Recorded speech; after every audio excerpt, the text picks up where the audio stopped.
Welcome to a special episode of After the Hype, where we look at a bike after all the hype and buzz is gone. These are interesting times to say the least, and we're experiencing an unprecedented shortage of mountain bikes. And this is forcing many buyers to expand their search into the used market, and today, we're going to take a look at the Yeti SB100. The SB100 was released in early 2018, and in retrospect, it was way ahead of its time, as it's one of the first bikes that truly blurred the lines between cross-country and trail. 2 years later, just about every other manufacturer has jumped into this category with their interpretation of an aggressive XC-inspired trail bike. Now, it's worth mentioning that Yeti re-released this bike a few months ago as the SB115, which is essentially a long-stroke beefed-up spec of the SB100. And in case you missed my review of that bike, I'll leave a link in the description below. Although I had a really good time on that bike, I was really curious about how the bike would ride with a completely different build spec. Something that optimizes weight to capability, not unlike my transition spur, which I absolutely love. And that's exactly what I set out to do with this project. In terms of the market, it's a well-known fact that Yetis are not exactly cheap. And to make matters worse, there's probably more dream builds on Yeti frames than any other manufacturer. Therefore, resale values tend to be on the higher side. So expect to see frames anywhere from about $2,000 to $2,800 and complete bikes from $4,500 all the way up to $6,500 depending on the spec. Now there's a big caveat you should be aware of when it comes to the SB100, and that's the Switch Infinity system. Without going into too much detail, this frame has a unique implementation unlike any other bike in Yeti's lineup.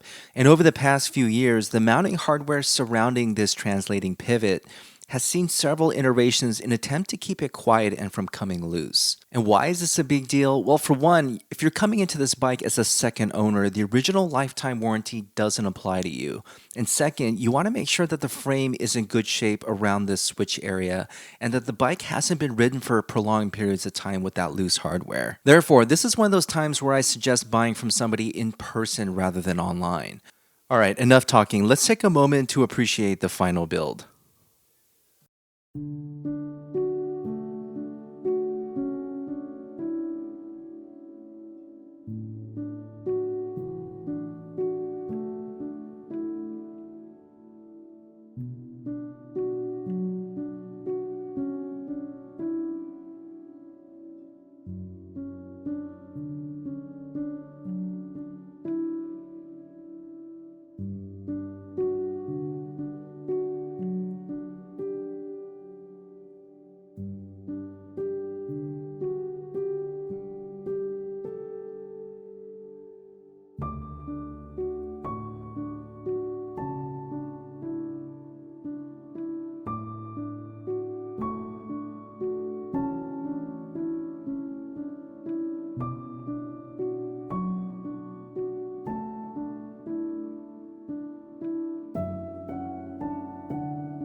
I have to say, this project exceeded my expectations on so many levels.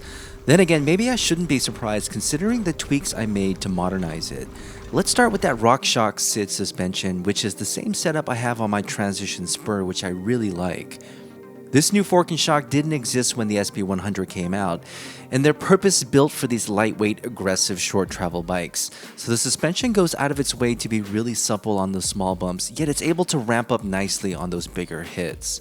The air spring even has a mechanical bump stop to make that end stroke transition as smooth as possible. I did try this bike with a 130mm pike fork, and I keep going back to the shorter travel SID because honestly, it's surprisingly better at small bumps, and it's almost a pound lighter, which makes that front end much easier to move around. Out back, I'm running a slightly longer stroke shock than when Yeti specs, which adds about 6mm of travel. It's worth mentioning that you're not able to run the full 45mm stroke shock as the SB115 because that requires a special link that's not sold separately at this time. Now, the other tweak I did was to install an angle set that's specifically designed to work with IS41 headsets, which don't have traditional pressing cups. Now, this allowed me to adjust the head tube angle from 67.8 degrees to around 66 degrees, which is bang on what I'm used to with my spur. Now, I don't want to give the impression that SlackR is better, but for me, this was a game changer on the SB100. Mostly because I've become used to riding SlackR bikes and I don't have to adjust my riding style anymore and it feels right at home. It does slow the steering down just a little bit, but the trade-off is that the wheelbase gets a touch longer and the increased trail means the front end tracks with much more stability. Because the kit is nothing more than stacked cups on either end of the head tube, I can just as easily add pieces to fine-tune the angle or remove it altogether if I want to go back to stock. Just like the spur, I'm surprised at how little I need to hold back on this bike on most of the trails that I ride. And it goes without saying that the bike climbs amazing as well. And as long as you have the legs, this bike will get you up and over just about anything you can ask for. And if you're wondering about that 74-degree seat tube angle, since there's plenty of effective reach on this large size frame, I'm able to slide that seat all the way forward, and I can honestly say that it's a non-issue for me. There's some trickery going on with that rear suspension. It just so grippy. It just claws for traction.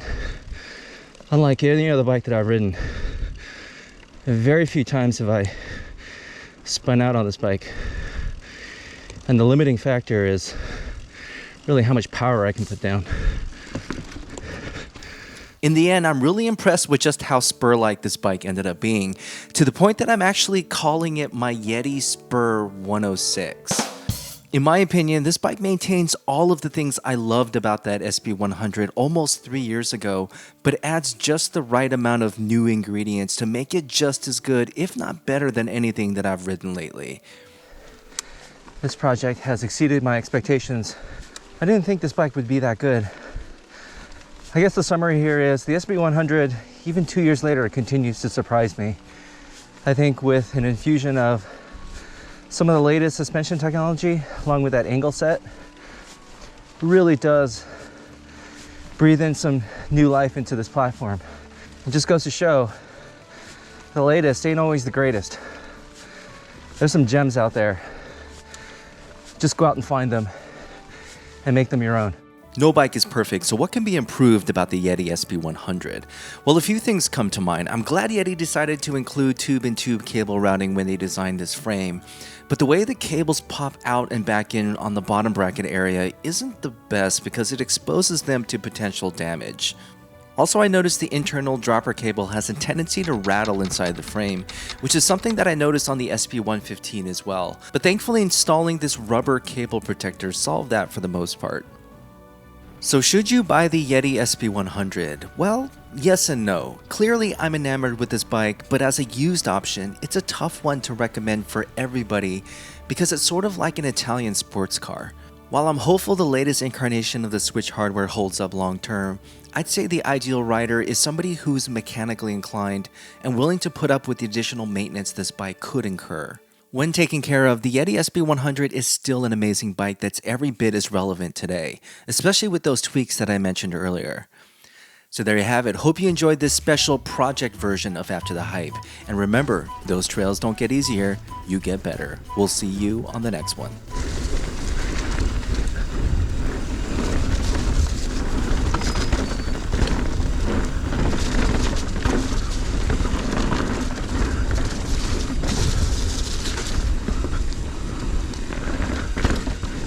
Oh man, this bike is just so good on trails like this.